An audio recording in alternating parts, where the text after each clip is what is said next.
Прямо эфирге койсоң ба? Прямой эфирге. Барыңыздарга салам. Максатты прямой эфирге көндүрүп атам. Суроолорго жооп бер деп. Кандай бой?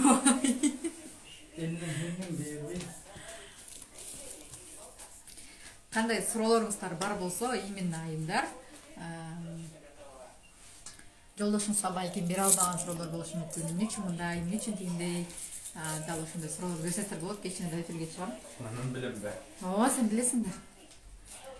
Именно отношения жөнүндө аял киши кандай ойлойт, эркек киши кандай ойлойт, ошол жөнүндө сүйлөшөбүз. Тамак жасабыча. Как раз тамак жасап аткан жеринен жардам бергенче.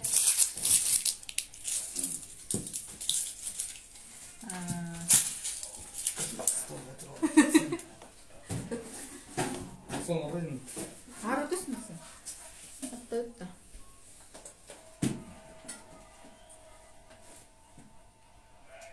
Су бойым ол. Нормально болчу. Мен алып дейін да. Соны өтешті. Иә. Удобный да. Просто бейгерек болған сенден дейсің. Именно еркектерге кандай суроолорду берет элеңиздер, сурооңуздар жазыңыздар. Максат өзүнүн билгенин айтып берсин. Просто элементарно эле. Пиястарын алады. Неге? Ет турайм.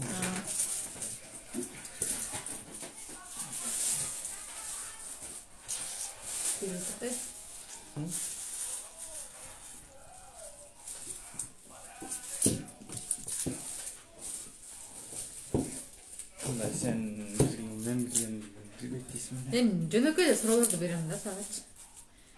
Биринчи суроо, кайсы учурда эмне болгондо дейт, мындай айтканда. Допустим, сендей болуп эркек киши кухняда отуруп тамак жасайт. Аялы билбейм дей берсин. Бите мен айтсаң, мен билбейм да дей берсин. Өзүм билем деп кулабадан. Билбейм деп көндүрүп аласың. Ошон үчүн буласың бе? Эгерде кетирбесечи башкалар бактып, сен го көндүрсүң. Сен билбесең билген аял алам десечи. Кетирбесе ошо эчтеке кылып көрбөгөндөр кетирет.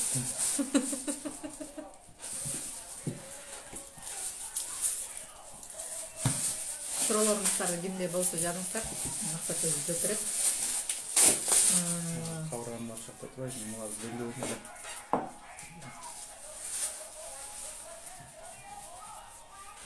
Кийинки суроо, кайсы учурда жиниң келет?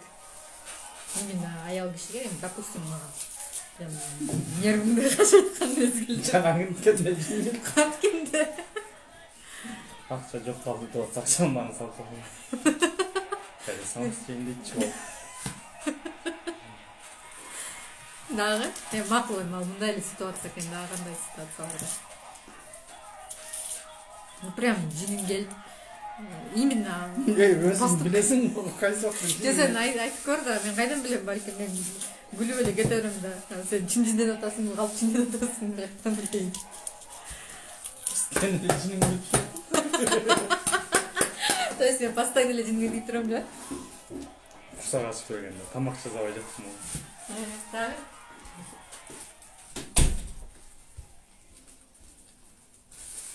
Дагы? Курсак ачып келсе тамак жасабай койсом анан. Билбейм калган. Унутуп калдым. Чыгылса постоянно жиң келип кеткен аны го. Ооба. Жиң келген сайын. Уктап калып. Ошон үчүн уктап калып атасың бе? Жиң келбей калган учур болбойбу? Эртең менен жиниң кетип калат, мен кетип калам. Кайра кечинде кайра жиң келет. Короче, мен көрмөсө эле жиң келер эме.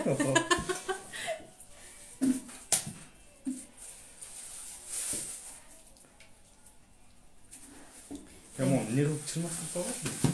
Чогулуп эле бир салып салгам дейм, аял кишилердин. Сиздерге угулатабы, звук жакшы эле жазсаңыздар. Аял кишилерден ар кандай өзүнүн өнүктүрүү курстарына катышканына кандай карайсың? өзгөрүп дегендей. Өзгөрбөгөндөн кийин катышпай эле койгон жакшы. Эгер өзгөрсө катышсаң жакшы. Мен мисалы 3,5-4 жыл мурун курска катышканда ошол кездеги мен анан андан бери 100 миллион курска катышкан мен өзгөрдүмбү? Ооба. Кандай болуп өзгөрдүм? Сен алсам. Сен нормально суратам го. Окей, мындай сураганда. Өзүнүз өнүктүргөн курстарга катышкан айым менен курска катышпаган, үйдө отурган бала менен үй жумуштар менен алек болгон айымдын кандай айырмасы болот? Көрүп жүрөсүңбү? Айырмасы бир топ эле. Мындай конкретно мындай. Үйдө отурган неме нервный болот, эчтекени көтөрбөйт. Кычыктан бычык чыгарып эле шыгса көп элге заракасын тийгизет да, семьясына эмес, даже сырттагылардан бери. Сен жумушуңда ошондойлор болобу? Ошон үчүн айтып атпаймынбы? Таксовать этип жүргөндө ошондой аялдар түшөт. Күйөөсүнө нервден чыгып алып. Как будто айтаттарбы? Ошо как будто айтаттарга менин номеримди берип койбойсуңбу? Эмнеге? Аялыма жазсаңар деп. Ошолор ала тайбай окуйт. Эмнеге окуйт? Эмнеге окуйт?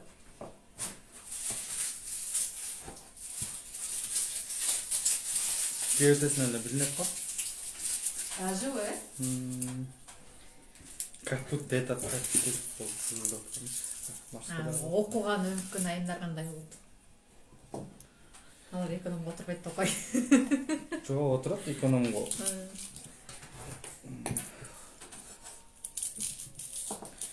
Короче, өзүнүн немесин билет да.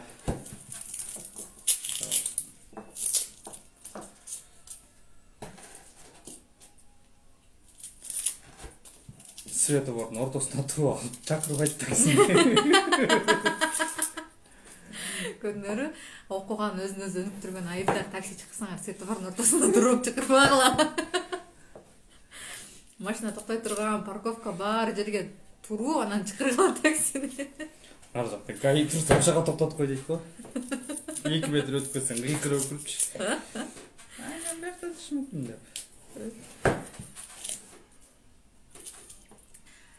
Мындайлар көп болот да, мен күйөөм колдобойт, күйөөм түшүнбөйт, анан акча бербейт, андай мындай деген ошолорго кандай көз карашың кандай? Аял кишилер көп кайрылат магачы. Бербейт деген ал. Элементарно болот, курска жазылайын дейм, бирок мага күйөөм акча бербейт деп.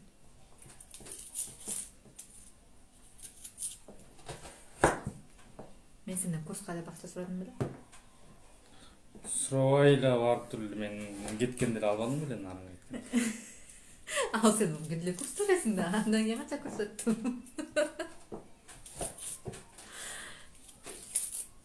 Андайлар кимдер эле? Көрдүңүздөрбү? Бул жактан не обязательно күйөөсүнөн сурап, андай мындай коюп, Бир сурап койсо болот. чоң сумма болсо. Эгерде көнбөй койсочу, каяктан баштабач, алар алдай, талала, тралала дегендер болсо. Точно. Так түшүндүрүш керек анан. Курсага ачып келгенде, анан башка аяк менен нерв болуп келгенде айтып берсең каяктан түшүнөт. Отуруп көңүл ачык кезде, сүйлөшүп отурганда алдаса алданат да. Сен ошо канча жыл алдандың? Постоянно алданып эле калам го.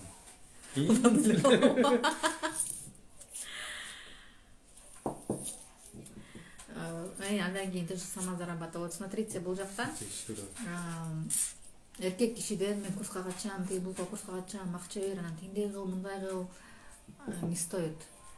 Өзүңөр ошол акчаны тап, бир жерден аракет кылып, акырын тыйхан жерине катыша бергиле. Мен жолдошум, мен бир эле, единственный эле бир ошол кезде 70 000 сом алган мастер-китти эле билет. Действительно, максатка айтып мен ушуну алам. Ошол кезде $900 болчу. Доллар ылдырак болчу, алам деп алгам. Башкасын вообще билбейм. Потому что билишпейт эле. Только ошол эсимде. Бирок действительно ошол результат берген. Айтып аткандай да, результат берсе ал, бул бербесе албай эле кой деп.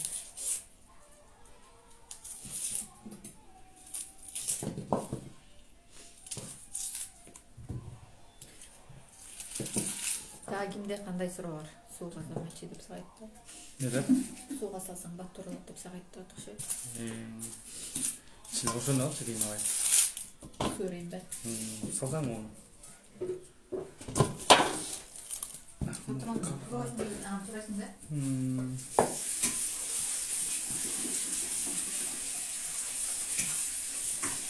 Муну салайын,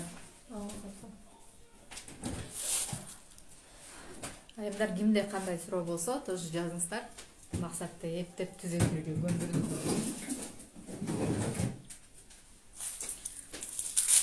Өзү Инстаграмда чанда бир кирет. Анын ордуна болбой стористерди тартып, шапка профилясын оңдоп койду. Личный таксист кылып.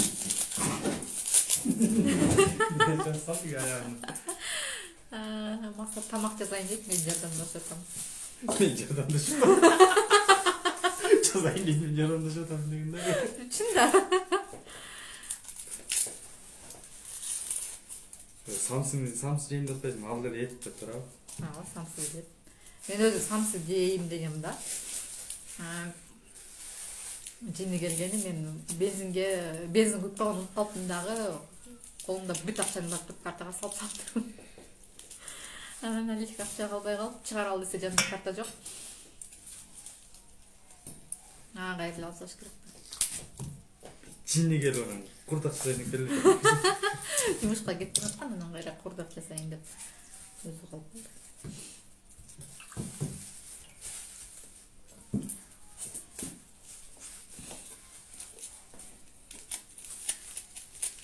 Суроолорду окуп атасыңбы? Мен карагам. Максатка кандай суроолоруңуздар бар болсо бериңиздер. Любой суроо жооп берет. Любой дегенде. Мен суроо жакпай калса, көрбөксөм болуп калды. Сен албайсыңбы? Жетет мо пес? Жетет го. Картошка чейин. Канчага чейин? Канчага тоесуң? Мага этеле керек картошканы берет.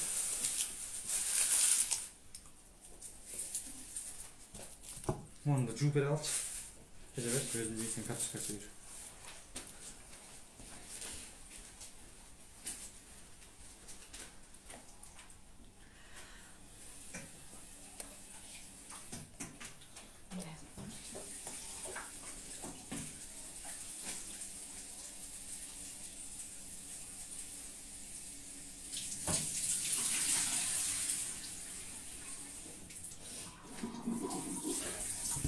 Алгоргода кинчи сетесин ертемен столчко ала кетип. Алгоргода жашагандар болсо, личный таксист Максатка жазылган. Сага кийинки суроо. 2-3 километрден алып кете берет деп. Мисалы, аял киши тойго баргантат деп кой. Той топурга барганда анан полкасында толтура кийими бар болбосочу. Сенин оюң боюнча да, эркектердин ою боюнча. Бирок айтып атат да, мен деген жаңы көйнөк алышым керек. Мен бул көйнөк менен бара албайм деп. Ошондо эркектердин немеси андай болот. Сен албайсың го, мен билбейм да. Жо негизи айтам го мен деле. Бул тойго алыш керек, кийим алыш керек депчи. Ошондо. Кийим алыш керек деген. Бир кийимге ошого барыш, тойго барыш үчүн да ал кийимге да 20 миң болуп атса. Анан көй эркектин жириги деп. Мурункуна кийип бара бербейсиң деп. Эм, тойго барам дегенде да ошо. Зачем эл үчүн кийинип барчы. Өзүң үчүн кандай болсоң ошондой кете бер. Кандай болсун ошондой кете бер деген кантип болсун? Үйдө чачың майлашкан, шөлбүрөгөрүң боюнча болсун. Жем кийимдериң бар да. Мен ал кийим бар, элдин бар көрүп калгам да. Көрүп калган ошону айтып турмун ошо. Көрүп калган эл үчүн да көрдүңбү? Анан айтат да, бакшы аялына бир көйнөк атып койбойбу деп. Аял шөлбүрөп келипти депчи. Шөлбүрөп бар болуп оозуң чөй сүйлөй бер да.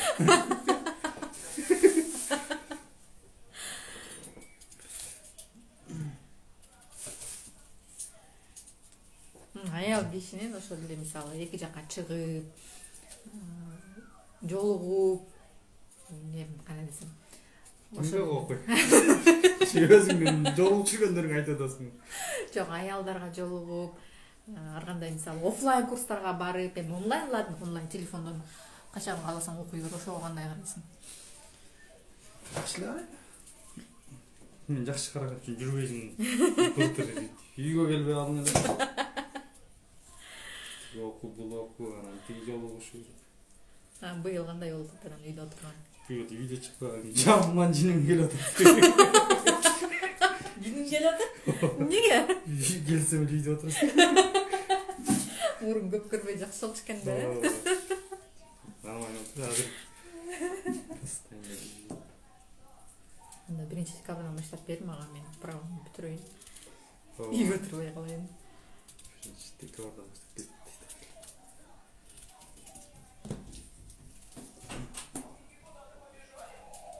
Эмнеге ошо балага телефон карматасың? Вопрос. Мага да айтып атасың сен.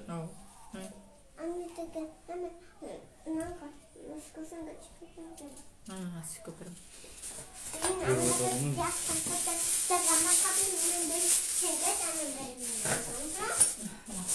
Колду тазалап коюм.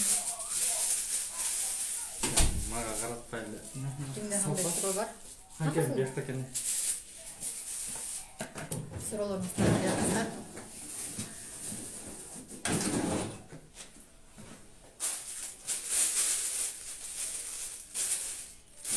Сурооларыңа жооп бере албайм өзүң.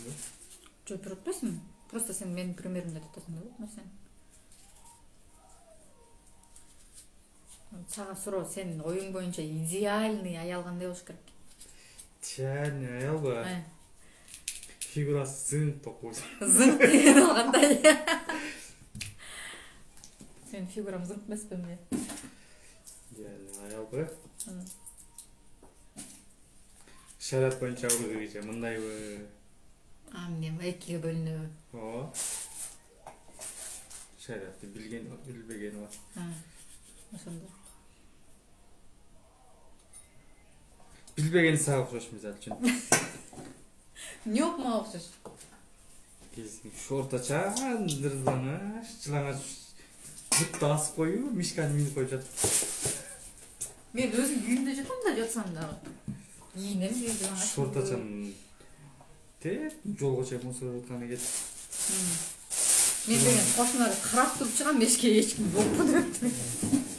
Кошуналар да сени карап турат, тиги келтат деп кирип кетет.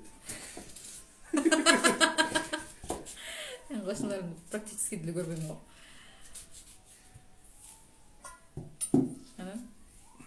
Идеальный аял кандай болуш керек?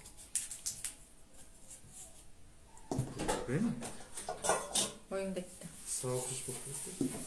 Идеальный аял эмне болуш керек экен? Келип атасыңбы, кетип атасыңбы, ичип атасыңбы, ичпей атасыңбы, жеп атасыңбы, жебей атасыңбы, уктап атасыңбы, тоголотуп түртүп жатасыңбы. Короче, баары күз алпай. Месин жебеген дейсиңби ошондо? Мен мурун месин жебегиле. Макул, ал жагынан дагы.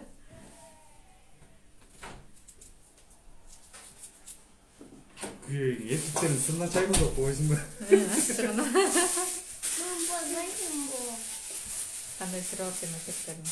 Идеальный аял максатынын оюнча үйөсүн месин жебеген. Кайда кеттиң? Качан кеттиң? Эмнеге кеттиң? Уктап атасыңбы, угулсуңбу дагы? Баары сурайсыңбы, эмне кыласың, баары точно айтпайт. Мен ошол боюнча мисалы аял кишиге бир нерсени билип туруш керек да. Эркектер ошол нерсени жашыра берет да. Аял киши эме болот да, любопытный болот да. Любой нерсени ким эмне деп атат, ким чалды, эмне деп сүйлөдү. Аял кишиге баары кызык да, эмнегедир эффектер эчтеке. Айтып келип атам, бүйтүп точкасынан бери. Тиги кыз мынтип сүйлөдү, анан тиги кыз мынтип деп эле айтып келип атам. В каком случае ошондой эркек айтат? Мисалы сен айтып атасың, мага. Кандай учурда айтат? Айтпайм, сурабайсың, көбүлөр неметип такый бербейсиң, ошон үчүн өзүм айтып атам. Я жүнгөчө заказ кылды, айтпадымбы да. аялы заказ кылып берет экен, күйөөсүгө аяк барабын билиш үчүн. Күйөөсү орто жолдон завершитти басат да, анан кайра башка жака айдатып кетип калат да төлөп. Элестетиңиздер. То есть бул жактан больше доверие, да? Ишенгени. Доверие болуш керек да. А бул доверие болуш үчүн эркектин месин жебеш үчүн аялдын өзүнүн кыларга иши болуш керек да. Мисалы аял кишинин кыларга иши жок болсо, эртеден кечке бала менен отурса, үйдөн чыкпаса, практически үй жумуштары менен болсо алек болсо анда күйөөсүнүн месин жейбейт да. Ошондон баштап. Ошондон бар концертин бара баштап. Күйөөсүнө карай берет, кайда жүрүн күйөөсүнө аңдый берет. Анткен сайын качат, Ошо сайын жашыра берет. Калпайтып баштайт. Сен мага ошентип калпайткан учур болду эле. Күнү эле калпайтам. Не деп калпайтасың? Я. Не деп калпайтасың? Жумушка кеттим деп коюп, майга чыгып оттойм да. Үйдө как будто мен сен уйку бербей аткандай эле айттың го. Анан келип каласың анан иштеп бүттүм деп. Мен түшкө чейин иштейм да, түштөн кийин чыгып алып кетем. Эме боюнча. Измена боюнча кайсы учурда эркек аял кишиге измена этет? Билбейм. Жо мисалы. Измена этпесем бактым билем. Теткендерди суроо. Айтып бермек беле. Эмне кандай кыласың деп. Именно кайсыл мисалы может поступоктор ошол нерсеге алып барат да. Көнүп алгандар болуш керек, мүмкүн бар. Ну, может быть, сүйүп күйүп үйлөнүп эле. Жакшы эле үйлөнүп жүрүп эле анан кийин измена этип кеткендердин себеби.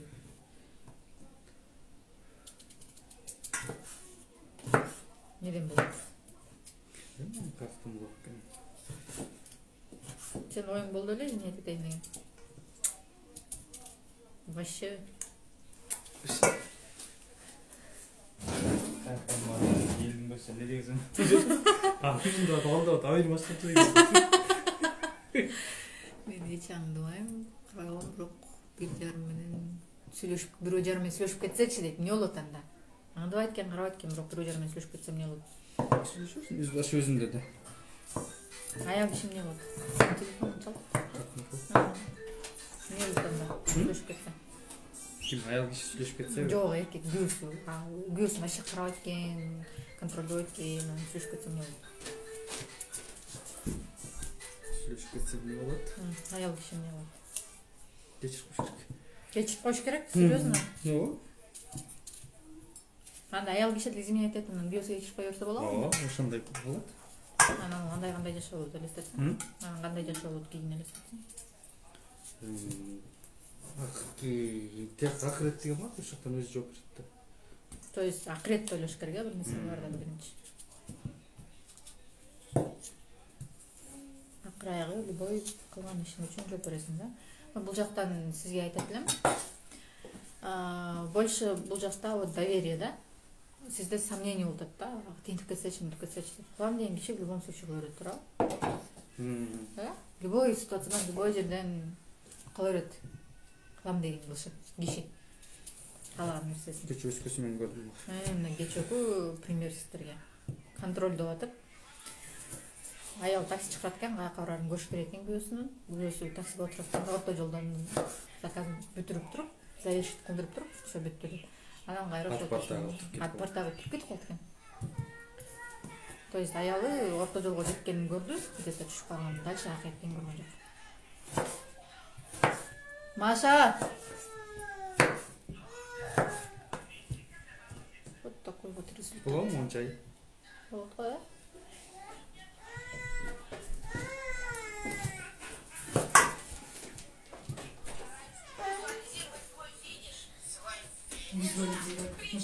Я. Визуализация мультикте жүрөт го. Ошон баарын киргизип коюп туруп, эмне болсун баары, мультикке. Азыркы мультиктерди көрсөң наоборот эме да. Современный да. Визуализируйте свой финиш дейт.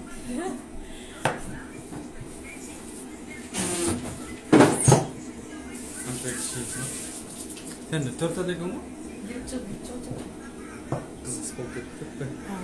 Maksat sıralar olacak. Bunun başında da çocuklar var. Çok olsun. Deportasın mı?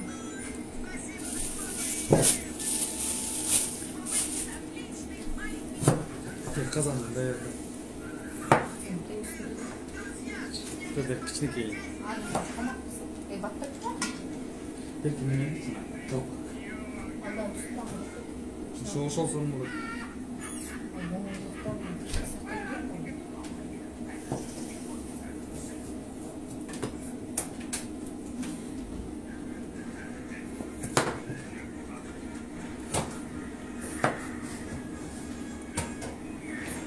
Вот, издаете?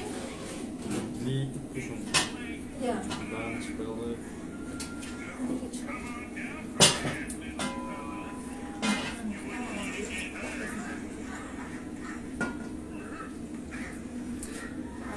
Бізде мындай случай деп коелу. Ушундайлар көп болот, потому что мага жазгандар да көп болот да. Мен карыз алганымды күйөөм билбейт, процент алып бир нерсени жаап чабыштырышат да. В общем, бизнес баштайын деген, анан тинтейин деген, мынтейин деген, бирок төлөй албай калдым карызымды. Күйөөм айткандан коркуп атам дейт, ошондой ситуацияда. Аягым айтыш керекпи же жашырыш керек? Сағат айтыш керек те көзін мостайды. Ал күні көзін мостайды қойш керек. Анан болду деп кой. Ошо күні ұн шықпайлап көзін мостайды. Шіректегі мұшықтай алшы. То есть айтыш керек в любом случае, потому что мен действительно. Айтыш керекпи? Бәрі білет. Жок, кээ бир айымдар бар да, мен азыр аны айтсам, бул карымды билсе, күйөөм менен ажырашып кетет дегенчи. Тақсы үшін да. Болот экен да. Анда кандай кылыш керек? Айтып аласың да. Өзі бөліп. Көзін ошеміз. Күйөөсүнө ишенбес айтпай коесуң. Дагы бир нерсе. Эме болот го, аял киши өзүнө көп нерсеге там маникюр, педикюр, кирпич жасатам. Тиги буга акча керек ошол нерсеге кандай Каршымы? Каршымы? Неге? Амир кичирейчи, пожалуйста. Зачем жазалма? То есть естественность керекпи? Ошентип жазаны койсу күйөөсү башка кетет. Эгерде шөлбүрөп жүрсөчү, ал деле болбойт да. Ичинде өзүң карап түшүп кетти. Көлө кирпик чаптыңыз эле тың болуп кетпейт да. Жок, мындай көрүнүш өзгөрөт да, внешность өзгөрөт да сразу. Амиржан кичиретчи балам. Кайбир сыртка келүүгө өзгөрөт да. Ой, эң главный эле таза эле болсо болду. Кирпик чаптың. Жамбаш тастап өзгөрүп кетти. Күйөөсү кетти, кошунанын күйөөсү айта берет экен себеби эмне? Күйөөсү кетти. Күйөөсү кетти. Кошунанын күйөөсү айта берет экен себеби эмне? Түшүнбөй калдым сурооңузду. Каягынан өтүр коюш керек деп билбей калдым. Амир кичиретчи дейм балам. Амиржан. Же башка комната барбы? Майлуу кылайынбы же майлуу кылбайбы? Майлуу.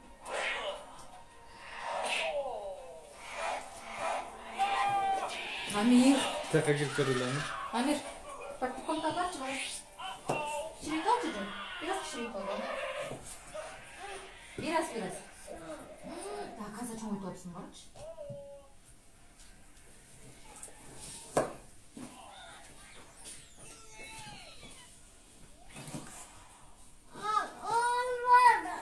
Ошол эле суроого булай, мисалы, аял кишинин көп проблемасы ушул да.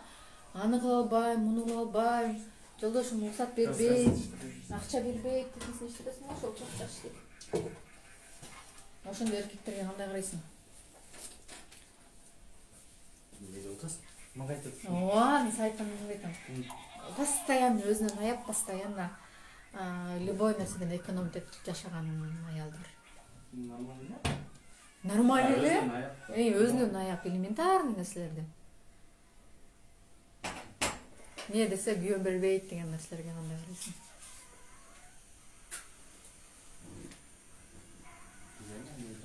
Иә. Так, кошуна келиндин күйөөсү кеттей берет экен, анан мага ыйлап чала берет дейт. Уже кеттигин эле. Калакка жатып калып дечи негизи. Кетпесе эле таап коюп калабы. Кет деп да айтпаш керек дейт го негизи. А эмне деп айтыш керек? Жөнүн керек дейт.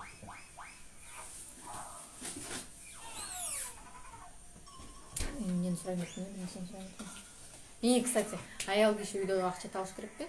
Туура. Аял күйөөсүнөн көп табыш керекпи, аз табыш керек? Көп. Күйөөсүнөн көп табыш керек. Неге? Ломо. Жетпей калгандыгына. Неге көп табыш керек? Өзү деле майда. Мейли. Кетсе болду да. Ну иштесе болот, Азыр наоборот аялдар оңой болуп калды. Аялдардын акча табышыбы? Эркектикке караганда. Байке молодец, жардам берет экен. Кантип күйөөмдү үйрөтөм, жардамдашканга дейт. Кантип үйрөтсө болот дейчи. Баштан көндүш. Башынан көндүш. Өзүгө чокалды дейт. Может, никогда не поздно дейт го. Может, үйрөтсө болот. Кантип үйрөтсө болот. Сен кантип көндүң эле ошону айтып бер да башынан. Мен өзүм эле мурдун жасап эмесмин. Өзү эле кылат максат. Азыр наоборот мага экөөбүз үйлөнгөнү наоборот болуп калды, көп өзүн карабай калды. Менден тең болчу да. Кичине аял алдым деп эле өзүн таштап койду кичине. Ошондо суроо, кандай аялга эркек кет дейт, үйүнө бар, эс алып кел деп айтат дейт. Үйүнө бар, эс алып кел деп айтат экен. Кандай аялга айтат? Кандай аялга ошентип эркек айтат? Мага деле айткан киши болсо, ошентип үйүңө бар, эс алып кел деп. Сен эс алып кел дебейли. Кеттик барып келгел. Ну, смотрите, бул жактан ситуацияны караш керек. Эки сторонон тең караш керек да. Эки сторонон тең караш керек. Эмне үчүн андай айтып атат? Балким действительно чын эле барып эс алып кел деп атса, аял үйлөнүп алат, тигинтип алат деп ойлонуп аткандар.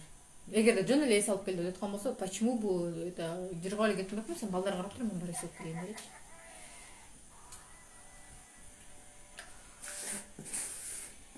Канча баша экен? Алдыңа жарасын болот. Бирден ашат көп толтуруп койсоң. Мондайбы? Пиязын сурайбы? Не? Амир айтчы. Амир бар. Мындай май барбы? Бар. Полканы ачсың. Мактабы? Жок, бияқта. Мен басқасын. Амирге айтып коюм бузун. Так, кандай суроолоруңуздар бар? Янын. Башынан келе.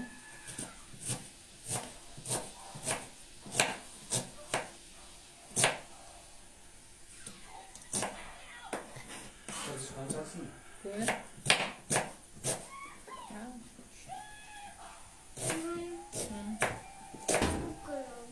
Ноутбукту мен иштейм да. Біз. Өтіп көріп.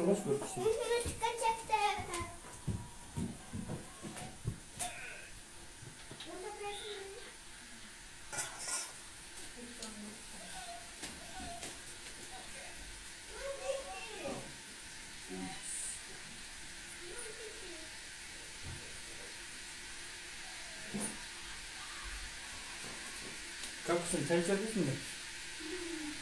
Sağ ol.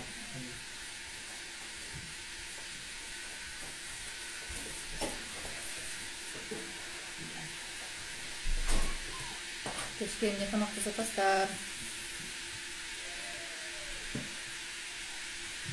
Мен силерге лайфхак айтайынбы, канткенде көп киши тамак жасайт. Бир жума тамак жасап бербейм. Өзү эле жасайт.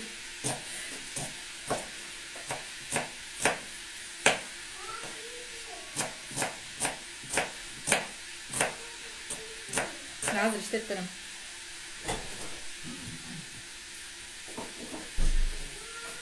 эркек кишинин плохие привычкасын кантип жакшы өзгөртсө болот дейт. Адаттарын.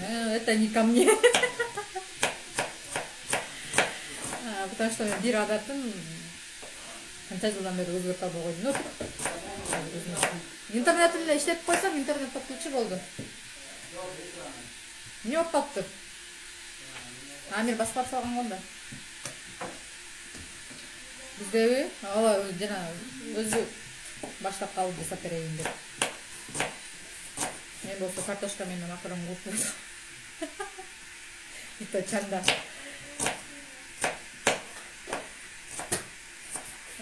Адаттар боюнча айтканда, бул жактан если психология жагынан айта турган болсо,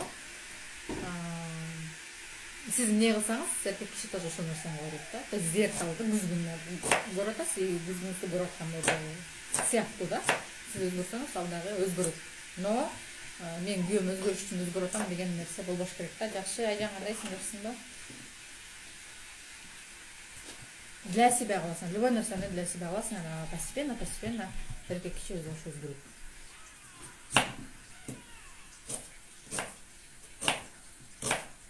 Менде көп эле болгон ошондой нерсе, там кичинекей мыйда чүрүү адаттарынын. Но бир чоң бир адат бар, ошону вообще өзгөртө албайм. Калтырып албай койдум да. Потому что бул жактан аны өзгөртүп, анан мындай кылгандай, ал кичинекей бала эмес да.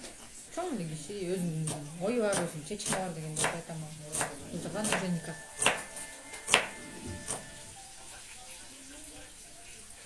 Майын ысып кетти жаный.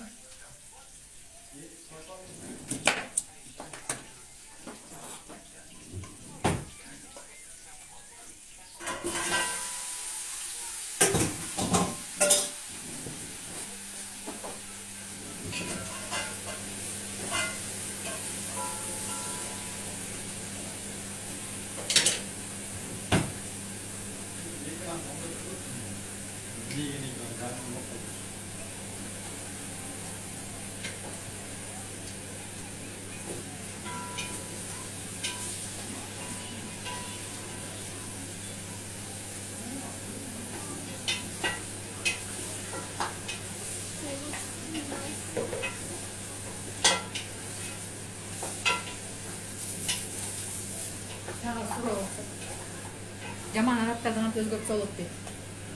Ала, жаман адаттарды кантип өзгөртсө болот дейт. Эркектин жаман адаттарын. Өзгөртө албайт адам өзүнүн да. Вот адамдын өзүнүн. Отто азайтсаң, акырын курулса эт жумшак болот дейт. Отто азайтсаң, акырын курулса эт жумшак болот дейт.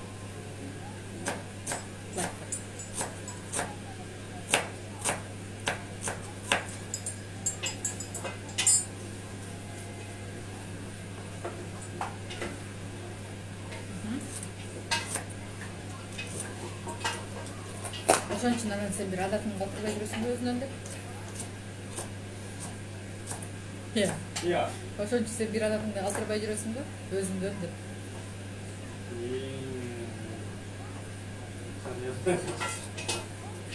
Айткан жокмун да эмне деп эткенин. Жөн айттым да калтырбай атасың деп. Кайсынысын наша чеккениңди Инстаграм блог салбасын ол өзүң үчүн. Инстаграм блог салбасын. издеп көрөдө. Это не выйдет.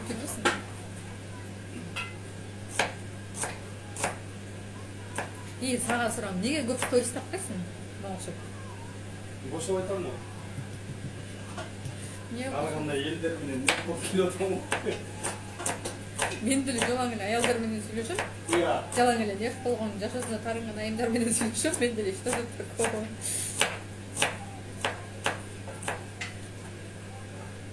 Сеники ашып кетсе 20 минут. Сеники ашып кетсе 20 минут болсо керек. 20 минут? Бир жактан бир жакка жетиш. 20 минут анда да 1 саат жүрөт. 1,5 саат. Ну всё равно. Келгиле. Меники мага 1 жылдык консультация башталдым целый. Көрөсүң, бир клиент менен 1 жыл жүрсөм. Мен могу этти бөлөйүн деп чыгарган нокта да ипат го,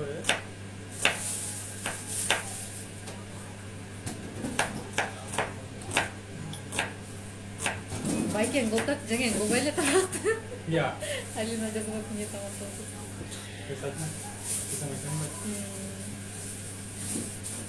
Курдак жаза берем дейт па. Атшеф повара.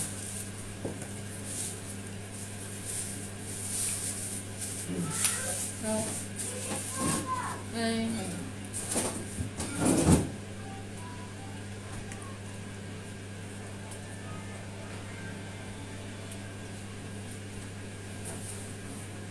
Кандай Алина? Баркенбе.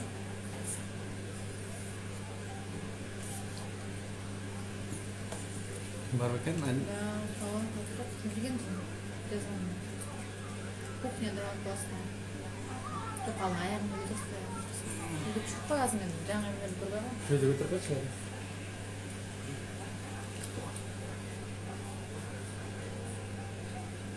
Как таралды адам burası. Ya. Getir almayasın. Bayağı getir buraya. Yeter almayasın. Aynen жазып жатсаң.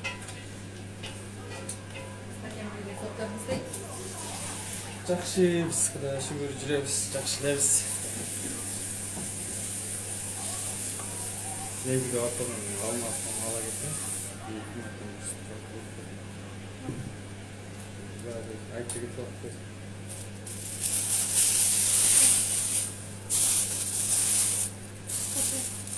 Нұрыл қызыма да бар? Таба. Саған қаш. Барды. Барды. Еккелдің күні кетпеді әлі. Сондай мысалы. Ана не жүр, үйректік.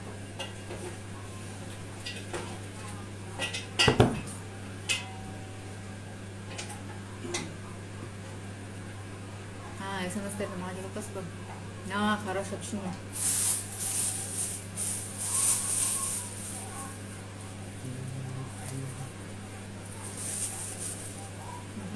Дагинде қандай сұрауларыңыздар бар, айтыңыздар.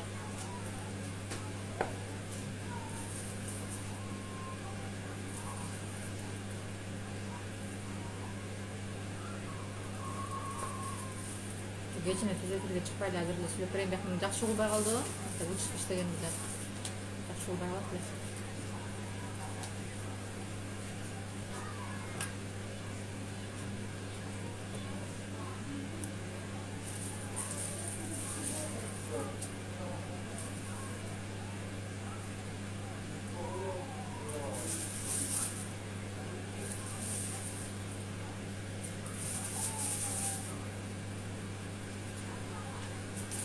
Саға сұрауға кечінде еркек жұмыстан келгенде аялған қыз болуш керек.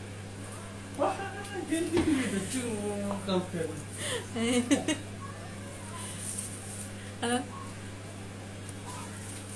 Biz tamaktan hiç tavukta. Иш табықта болды, чарчадың деп пе? Чынын қанша болуш керек аялыңыз? Мен таза болғаныма ба, сен жinin келер екен. Soğuksan gel attırın.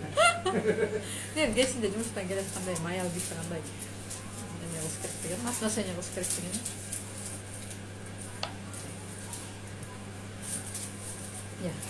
Келіп отырғызыш керек. Тамақ ішкіше массаж жасаш керек. Саған тоғыш керек. Анан жаңылықтар сұраш керек. Жоқ, анан босаған тоғызғаннан кейін ақша сұрасаңшы. Бере? Онша мен керек болады десе. Не прокатит.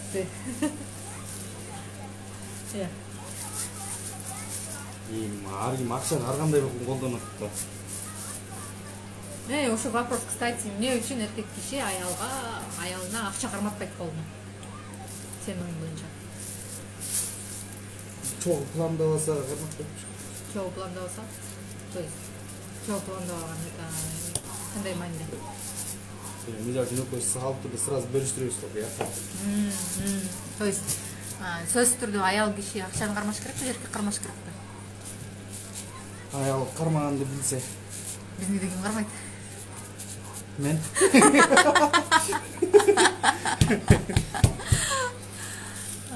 Так, өзүн кантип сүйүп баалап жүрүш керек дейт. Аялдарга беришиз болот. Жок, ал менин суроомго окшойт. Кичинекей нерседен башташ керек да. Ал боюнча 1 жылдык консультация бар, ошол жака келсеңиз, это уже сиздин биринчи кадамыңыз болот. Жолдошуңуз жашоону оорулатпайт го дейт. Бул вообще налайча жүрөт да. Оорулатпайт го. Камерадан ушундай болбосо наалып эле жүрөт. Наалына да кой. Особенно таксиге киргенинде кой.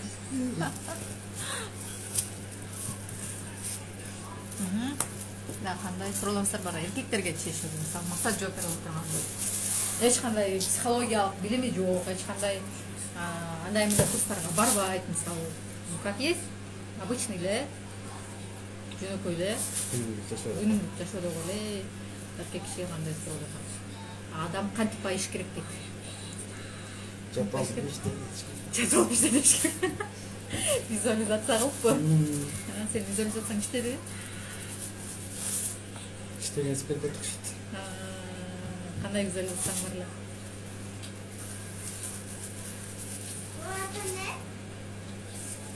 Адам биринчи шүгүр келтириш керек бар нерсеге. Эртең менен ден соолукка турсаң, бир күндүк тамагың болсо, ошо шүгүр кылсаң. Бир консультация жеке бир сабак берет. Жок, алда деген Telegram каналда 2 канал болот, 1,5да суроо беришет, айымда групповой. Экинчи анда жок, ошол суроого жооп.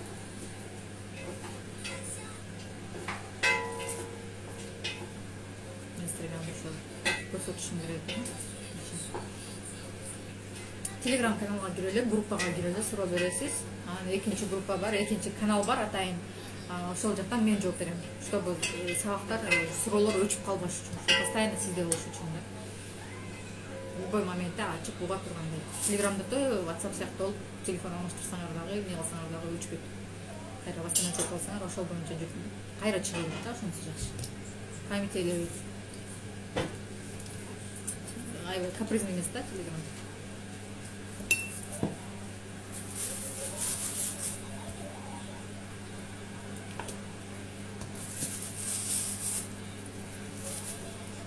Салтасын. Жок, муну сыйыштабакка бөлүп койсоңчу. 2ден сөгүп сала бересиң да.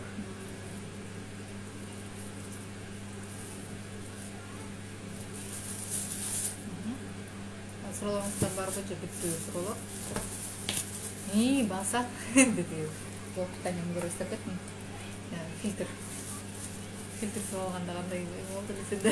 Жаман жинге тийдиң эле ой. Тилдердин көзүндө уруша албайм. Кирип келсе боёдот да кой. Уже бой бүтүп койгон.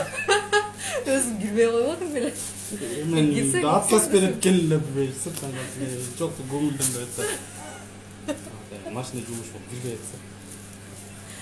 Келсе менен уже бүтүп калып. Сыртта суу жагып атабыз. Ичкенге жакшы экен суу. Чаттап жагып туруп. Бирок Төлөп бүтүш керек таныч. зато 2 жыл алдым да, сашпай телере. Бул карстыгын жаныбыз жок. Жумуштан келгенде кантип болуш керек түшүнбөдүм дейт. Жумуштан келгенде эч нерсе айтпай, тамагын бересиңер. Курса тойгондон кийин настроениеси көтөрүлөт. Любой адам чарчап, ачка келатканда алдын чыгар. Жиндете болосуңар да. Андан кийин жаңылыктарды айтып баштайсыңар, анан сурап баштайсыңарбы? Ал жагын өзүңөр айтпайсыңбы? Немечи деп баштайсың. Менде мындай бир история болгондо. Бир жолу дачада жашап жүргөн кезде үйүбүз потоп болуп, короче, суу жок да, эч нерсе жок. Суу болуп каптап кетет да үйдүн баарын. Цемент болуп жалжак, анан үйдүн баарын чыгардык да, полностью чыгарып салдык ошол комнатаны, коридорду. Анан цементтин үстүнө басып жүрөбүз да. Анан бири мындай эмеде, рядда ошол үйдө 4 үй бүлө жашачубуз. Анан эң биринчи үйгө кирсем, менден ичирөөк келин болчу. Үйүн аябай уютный болуп, сонун бузап коюптур да. Эч нерсеси жок. биде мага прям көзүмө ушундай бир сонун көрүнгөн да, ушу комнатасы уютный көрүнгөн да, бизикине кирсең как будто Вот аялды ошону айтып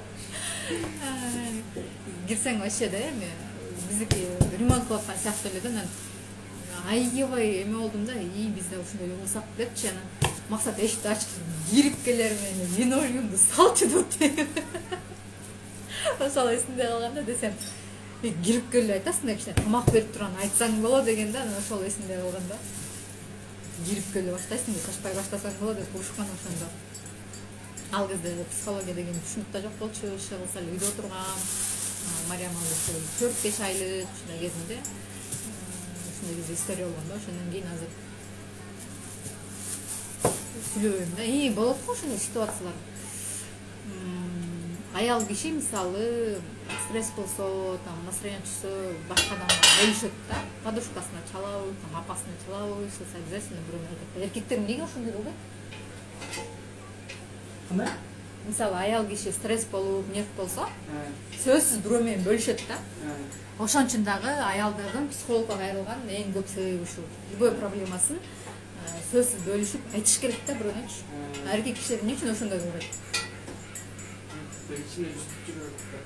Эмне үчүн ошондой дейм да, ичине сактай берет. Бирөөгө айтканда зачем? Зачем? Может ошол адам сага решениесин айтат. Может эмне үчүн элементарно аялына да айтпайт ошол проблемасынчы. Күйөөсүн айта берет, жамандай берет. Анын күйөөсүн жек көрө берет дейм. Күйөөсүн жаман немеде калып калат. Эртеси дагы ал күйөөсүн жек. Эркектер кимге айтат? Эч кимге айтпайт, э?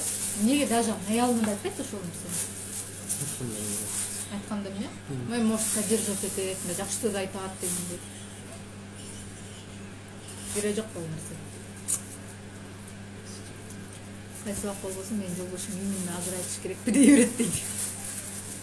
Эмнеге ошентет? Любой убакта именно азыр айтыш керекпи деген. Жок, кайсы убак болбосун менин жолдошум именно азыр айтыш керекпи дей берет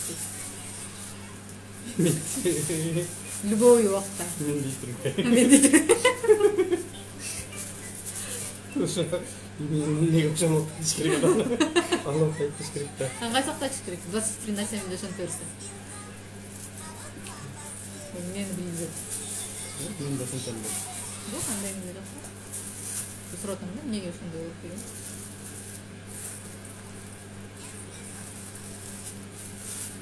Постоянно ошентип берет экен.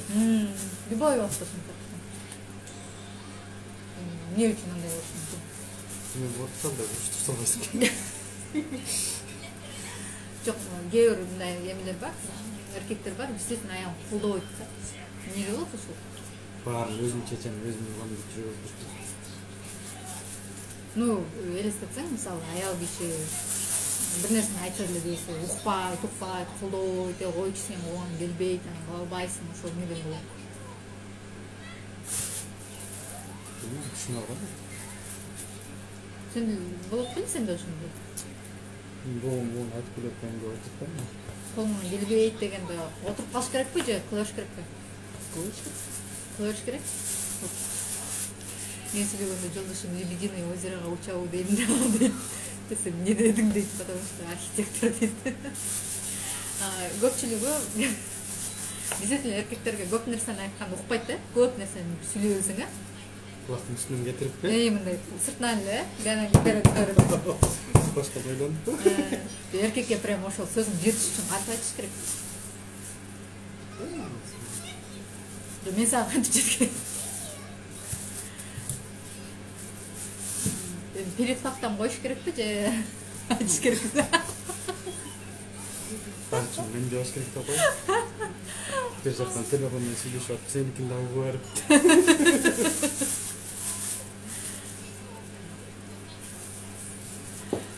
Негизи эле аял кишиге кечээ эле биз ушул Гүландар менен сүйлөшкөнбүз, любой нерсени эмоционально айтып бересиң да. Эмне жумечей, мындай, тиндей, тигини кылып, муну кылып деп. Эркек кишиге только по факту, кыска нуска, Кереги жок нерсени айта бересиң го? Мисалы.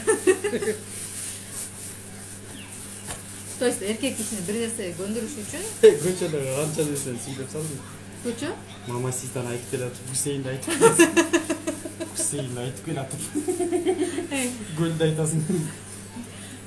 Göldu da ettim de. Işığı ağırlaştırıp. Bir sözde tak aytpaydıç. Ben şimdi düşündüm bana. Ne cündü var? Mamacita da en loktun kaldı içine. Görmüşler. Ne cündü ettim bile. Çok hiç. Mamacita'nın kursları. Men вообще-то info бизнес курс боюнча айтып аткам да. А бул Мамаситанын Гусейн Гасанов деген сапаттуу бүттү калган жок э? Калган эчтеке жок, ноль. Ошондо кантип Söyle oğlum. Söyle oğlum. Çok dersin aytpaydı.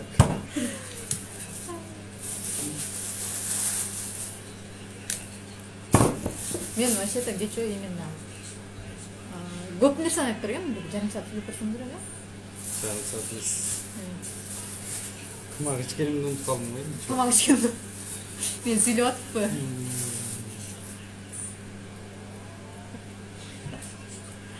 Ошончо сүйлөп бергенде Мамасита дегенди эле эстеп калыптыр, элестетиңиз да. Калган жок. Сөйлеп бекер бекен. Вообще сүйлөй эле койбойлу да. Сөйлеп ғой. Вообще жагат болушуң керек э? Вообще сүйлөй койсоң э? Пакетте же қалды. Бирин сүйлөбөй көргүлөчү. Не болот экен? Өзің білді, думыл бітесген. Мен ошо думуспакчымын, сториске сүйлөйм.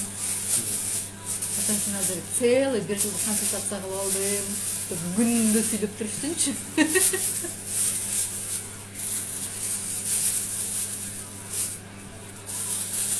Sen eş neresi olduğu için sülüyor olsa bir öğretmen arıyor. Sülüyor olsa bir öğretmen eş neresi oluyor. Ne mu? Buluğu, ne aytayım der, ne içine top kalmayı söz veriyorum. Teşekkür ederim. Çoğurak yine bu. Hoşuma gitti aytıp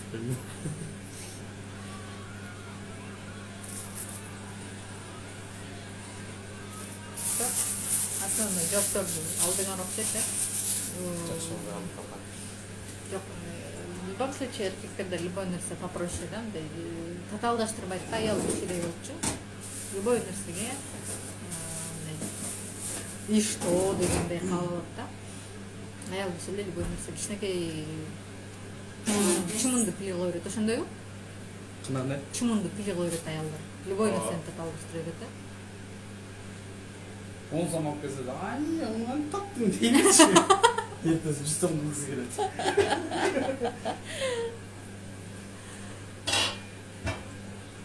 Сен көчөдө 5 сом алып келдиң беле? Бүгүн 10 сом болуп кетти беле? Эмне болду?